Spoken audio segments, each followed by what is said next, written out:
welcome back to the channel. I'm Lauren Fix, and this is the 2023 Toyota Highlander. Now, it's offered in a hybrid as well as a gasoline-powered engine, but there are some big changes for 2023, and that is the powertrain, but also larger center screen, which you've been asking for, and more safety and driver assistance technologies. The Highlander is the best-selling midsize SUV. Now, a lot of manufacturers are saying that, of course, you can slice and dice those categories, but it is a big seller for Toyota. You'll note that the outside has no changes for 2023. You have noticed a few other changes, such as wheel colors and some exterior colors, but very minor changes to the exterior of the vehicle. What's big is under the hood. We'll get to that in just a minute. This beautiful pearl white vehicle is an early production car and really stands out by the fact that it's a 3-row SUV and it's in super high demand.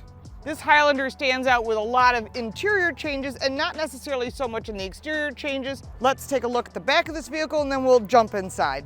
Coming around to the back of the Highlander, you will note it's available in front-wheel drive as well as all-wheel drive. This is an XSE, so it's a higher trim level, and it also has this beautiful red interior. I'll show you in just a minute. The rear of the car has the LED taillights and, of course, your trim levels and the Highlander information on it.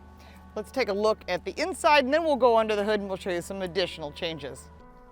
When it comes to safety for the Highlander, there is the new Safety Sense 2.5 Plus. That includes pre-collision system with pedestrian detection, full speed range dynamic radar cruise, lane departure alert, as well as steering assist, lane tracing assist, roadside assistance, and of course so much more, blind spot detection. And this safety is standard across the lineup, so you're getting a lot of safety, which is what SUVs are all about for a 3-row SUV, and you can turn it on and off pretty easily.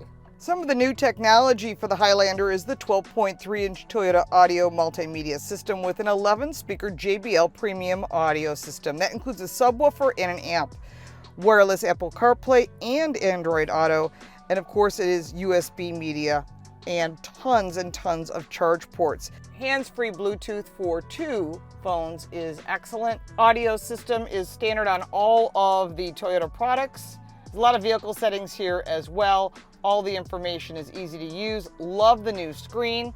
Further down, you've got the new climate control setup, 3-stage heated seats, and you can get air-cooled seats on the higher trim levels. Ventilation is here as well. Wireless charge pad right there. You can put a phone. You've got wireless charging right here, as well as corded charging down below for USB and USB-C, and an outlet, which I think is required if you want a radar detector, you want to charge something, and additional storage. Further back, you have your shift lever.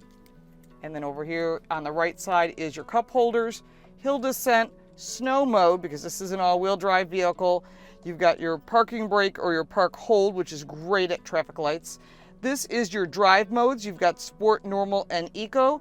And then if you're going off-road, you've got mud and sand as well as rock and dirt. You just push to go back to normal. In front of you, this is pretty standard for what we've had in the past.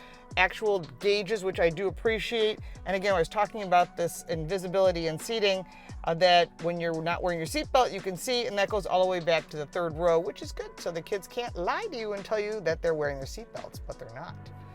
You've got all your normal shift controls here for Toyota. Everything here is what you're used to seeing. On the left side, you've got your headlights, your tailgate, your auto off, and a lock for your gas door, and that's important these days. As far as the interior details and touch points, very soft. I like the additional storage up here in front. Like the details, it doesn't have to be carbon fiber, it just has to look nice and clean and modern, and that it does. I do like this red interior. Even in back, that red just pops. Really nice. If you had a blue exterior, you could look like Superman.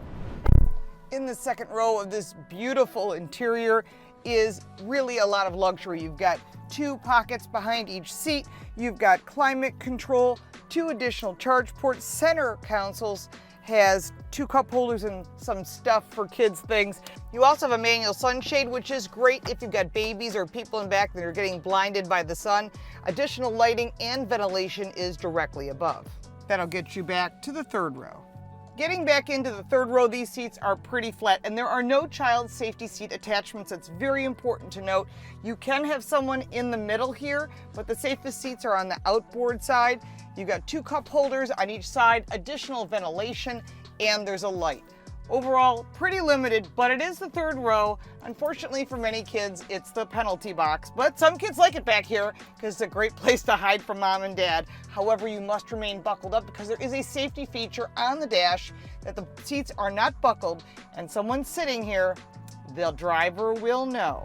Under the hood is no longer a V6 engine, but a 2.4-liter turbocharged engine with 265 horsepower, 310 pound-feet of torque. That's 17% increase in torque over the V6.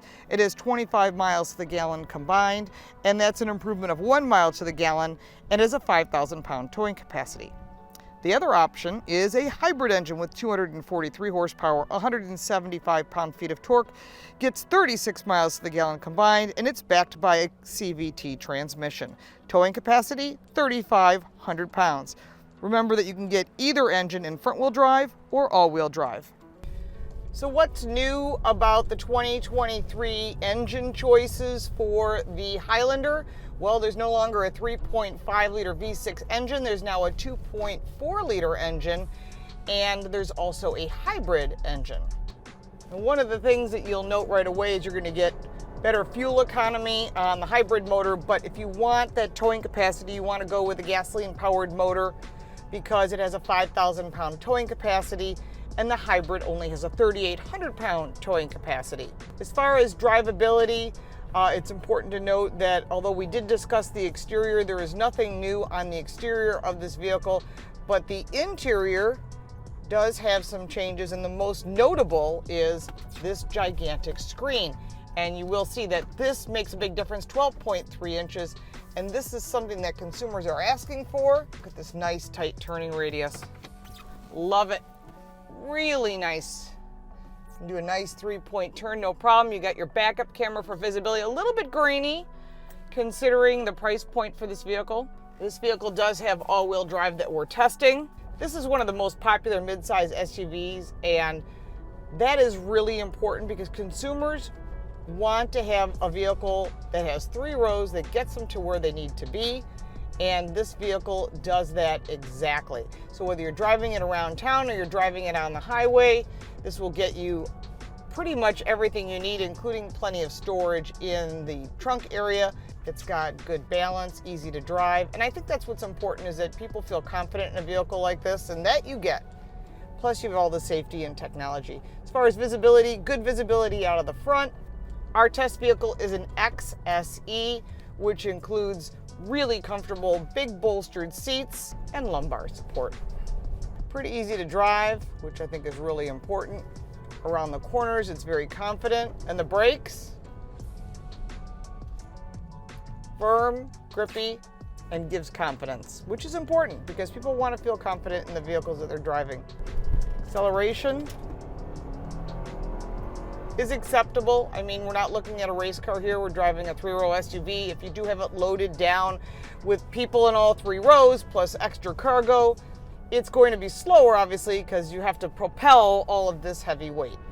Let's take a look at the cargo space. You've got 16 cubic feet of storage at the 3rd row up. You put all the 2 rows down and you're at 84 cubic feet of storage. It's not the largest in the category, but it's certainly right in that sweet spot in the middle, and it allows you to have some flexibility. Also with the roof rack, you can put a cargo container if you've got people sitting in the 3rd row.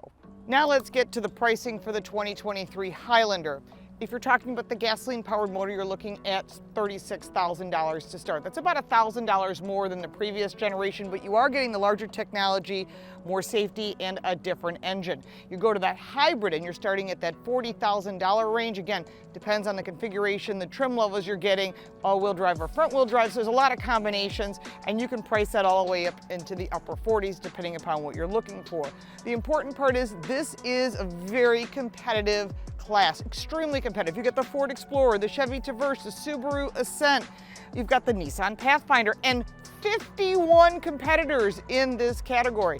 That's a lot. So pretty much everybody makes something, including the Volkswagen Atlas, I suggest before you make a final decision to test drive the different vehicles, check with your insurance company, find out what the rates are, because that may make a difference. It's not just the payment of the car, but also your insurance and how it meets your needs, of course. There are a lot of additional details on the new 2023 Highlander. I didn't cover every single detail on this vehicle. If you have additional questions, put it in the comments down below. I'm more than happy to answer your questions. If you want to look at the other reviews, our channel has reviewed all of the competitors that are available.